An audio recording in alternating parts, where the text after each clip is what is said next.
YOBA, welcome back to It's the YOBA series with me, Chris Harding. And I'd also like to welcome you back to the Diabetes Transformation course, where we look at trying to reverse your diabetes. In today's episode, what we're looking to do is we're looking to be able to master how to track one of the most important numbers when you have type 2 diabetes.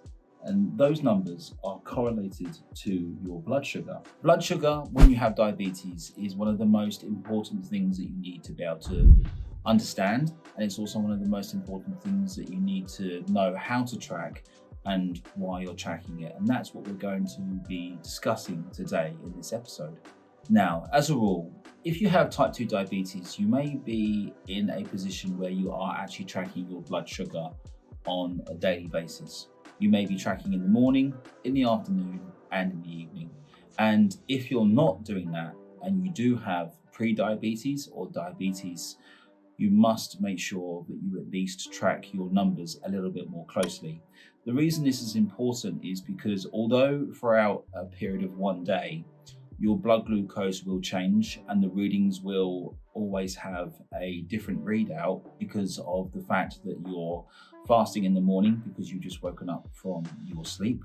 And when you consume food and how your body metabolizes sugar throughout the day will always have a different reading. But if you're not tracking your blood glucose or your numbers, then it is advised that you do that. This gives you a better idea and understanding of what your blood's actually doing day to day. Now, with this data that you collect, it then gives you an average reading. So then with those numbers, we can actually start to look at, on average, what do the numbers look like day in, day out over the period of a week and over the period of 2 weeks to possibly also over a month. And this is how we're gonna reverse your diabetes. We're going to reverse your diabetes by keeping a tally on the numbers of your readouts. Now, as I said before, blood sugar levels when they're red, so when you prick your finger with the monitor, it will have a different reading to what it does in the afternoon as to what it does in the evening. And as I said before, this is because the body uses and breaks down sugar in a different way, and so there's no correlation necessarily day to day. The reason why we want to track your blood glucose through the finger prick test is because we want to be able to build up enough information to see that you are actually making progress. As a side note, what I will give to you right now in terms of very critical and crucial information is that when you start to try to improve your diet, you start to try to improve your lifestyle, it does take some time for those numbers to start to show through into your blood. So please don't be alarmed if you feel slightly disappointed in your readings or your readouts sometimes. Your blood glucose will spike and come up and come down throughout the day, which is why it's so important to test between 2 to 3 times a day when we're trying to build up a readout diary. So we're basically looking to be able to keep enough information. So if you have a pen and paper on, let's say, your bedside table or downstairs, or possibly just using something like your smartphone and just making a note of it, what I suggest you do is between 2 to 3 times per day, you should be trying to record your blood glucose readouts. And then over time, as things start to improve for you, as you start to make those changes in your lifestyle, you start to make those changes in your diet, we then can start to see a positive reflection in your type 2 diabetes. So guys, what can be slightly confusing for people who have diabetes or pre-diabetes, or even for those who are worried about their blood sugar levels, is there are some slightly different readouts that you may feel you want to know. Okay, so the readouts are basically that we have a deciliter, and then we also have a percentage. So for a normal individual, a non-diabetic who has between 70 to 100 milligrams per deciliter of sugar within their blood is a normal reading. And obviously, as I say, before the meal that you have, it will be slightly lower, and after the meal, it will be slightly higher if you were to test in that nature, which obviously I'm not asking you to do. That's deciliter. When you're looking at the old school framework, we look at percentages, and that goes basically anywhere between 5.7 to 6.4. Now, once we're at 6%, we're starting to creep up towards pre-diabetes, and anything really after 6 or 6.1% really is pre-diabetic. Anything over 6.4% basically means that you are actually now diabetic. So how do they know that you have diabetes? How is that tested? Well, basically it's tested when you're fasting. So when you haven't eaten food, you're tested then. And that's because if you ate something, if you ate a carbohydrate rich meal, obviously your blood sugar level is going to be very, very high. So when they test, and when they ask you to test at home, but when you go to the hospital, if you go to your doctor and you have your test, they'll be testing you when you're fasted, and they're looking for those numbers when you don't have as much sugar within the body, or at least you don't have as much sugar from the food that you've eaten. So for someone who is pre-diabetic or somebody who has diabetes, when they are fasted, the number per deciliter, or the milligrams per deciliter that they're looking for is between 100 and 126 roughly. So anywhere between 100 and 120 would be basically pre-diabetes, and anything 126 or over would be classed as diabetes. What does that mean for the old figures, so like the percentages that we spoke about? Again, when you're fasted and you're going to be tested in a fasted state, your blood sugar levels anywhere over 6 will be considered as pre-diabetic, and anything over 6.4 will be considered completely diabetic. So let's give you a little bit of an example of that, because that's slightly confusing information, and I understand that it can be confusing. So if you wake up in the morning and you want to test, the number that you should be looking for when you are diabetic are the numbers between 70 to 110 milligrams per deciliter. Okay, they're the numbers that you are looking for. If you're non-diabetic, obviously they'd be lower than 70. So anything lower than 70 when you're fasted basically means that you're non-diabetic. So I hope that gives you a good idea and understanding as to what you're looking for, or what you need to look out for when you're testing in the morning. Okay, so we've done breakfast, and let's just quickly have a look at after you're having a meal. So let's just take the next natural progression in your meals, which would be having your lunch. So an important note to take on here, guys, is that after, the key word, after you've had your lunch, so after the meal, when we're looking at someone who has diabetes, we are expecting obviously their blood sugar levels to be higher because they've had sugar or they've had carbohydrate within their meal. That's absolutely fine. So when we're looking at those, we're basically looking for readouts between 100 to 120, possibly higher, up to 130 and even above that. However, if your blood sugar levels after you've had your meal go up between 145 and 150, that's quite alarming. So if you're in that position where you're seeing that after your meals, your blood sugar levels are very high, very increased up to 150, that basically means that your insulin sensitivity is very, very poor. And that would be something that I strongly suggest you go and get yourself checked out.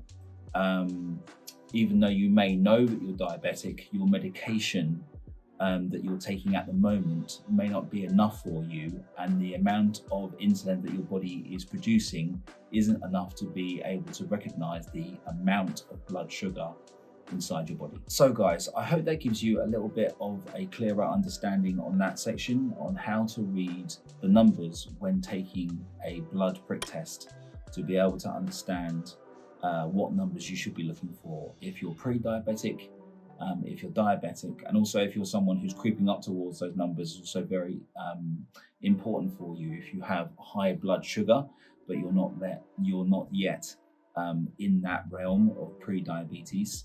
And basically you're looking for two things. You're looking for the milligrams per deciliter, and you may also come across the percentages. So the milligrams per deciliter, one more time, are between 70 and 110 when you're fasted.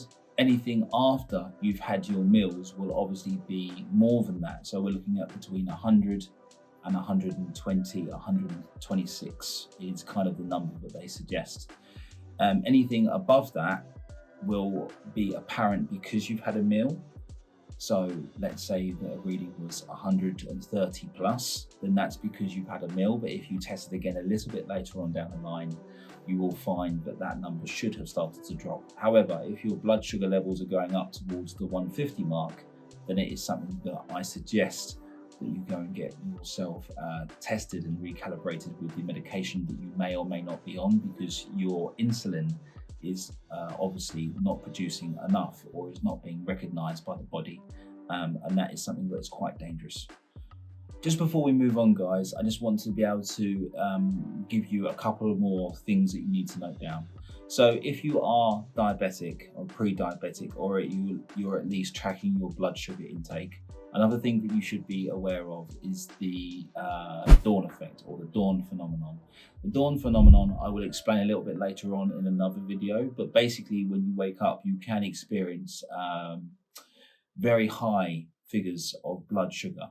And again, I'll explain that a little bit later on. But if you do find that you're testing in the morning and they're very, very high, that will more than likely be the dawn effect, and that's due to stress levels. What I would say is test, and then maybe an hour later test again, and you should notice that your blood sugar level has started to come back down. So try not to be too alarmed.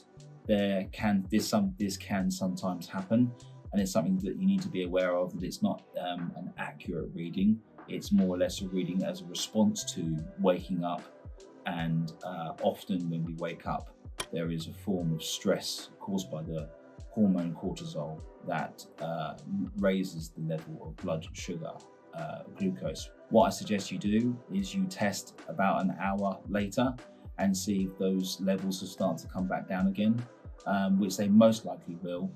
And once they do, then that's probably a more accurate reading of actually your fasted state. The other thing that I feel that you should look out for, guys, is month by month. Okay, this is a process that takes a long time. Obviously, you're trying to reverse diabetes, and it has taken some time for you to be able to develop diabetes as a metabolic disease. So month by month, what you should be looking at is you should be looking at the recommended values, or the percentage that we spoke about. So let's say that you're a diabetic and you're 7.2. If you're starting to take an overall estimate per month, at the end of every single month, you want to be able to see if that recommended value has started to drop.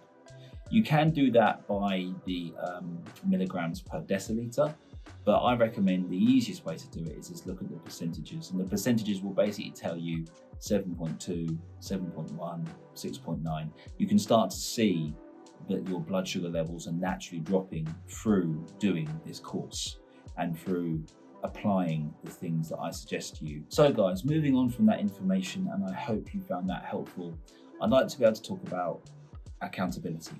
The reason why I want to talk about that is it's quite easy to be able to fall off track. So again, as I stated, it is really important that you track those numbers of your blood glucose, and that you have a better idea of where your numbers are heading in the right direction, which is obviously decreasing down. And it's also going to take some time. But once you have completed this course, it's going to be quite easy to fall off the bandwagon, as they say. So as an example of that, I work with quite a lot of clients who have diabetes, and I do see it quite often.